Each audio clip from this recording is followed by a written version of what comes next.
domicilio, menudo lío, si se mata un chavalito en el destino.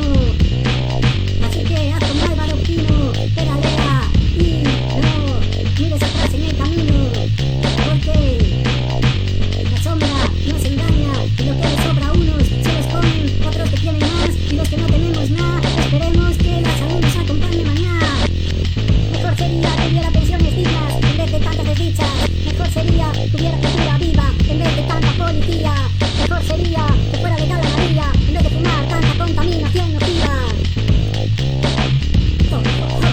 Puto domingo, todo cerrado, la gente muriendo de hambre desquiciada por la policía que tiene la sociedad controlada y nos está persiguiendo en vez de ayudarnos. Ellos podían pero no querían, solo por la avaricia seguían. Así está la pena jodida y no dan ido al monte a buscar un sustento, a pillar un conejo, una zanahoria, una seta o algún fruto seco.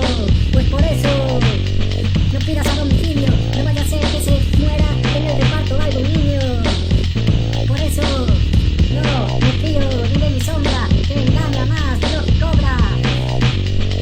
Porque quien pueda ayudarnos le da dinero a una gente más rica en vez de repartir con los más pobres, que son la peña más jodida, que no tiene nada que perder, por eso arriesga más que alguien que hace las cosas sin querer. También puede ser que pueda prosperar en la vida si dejara de haber tanta puta policía, tanta sirena que nos jode la mentalidad por culpa de la gente que la llama para gritar. Llama, ¿sabes a quién puedes llamar?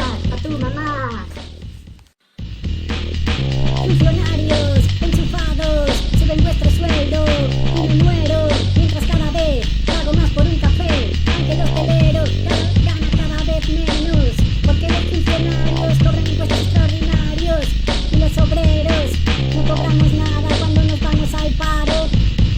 Mejor sería que hubiera pensiones dignas en vez de tantas desdichas. Mejor sería que hubiera cultura viva en vez de tanta policía. Mejor sería que fuera legal la María en vez de fumar tanta contaminación nociva.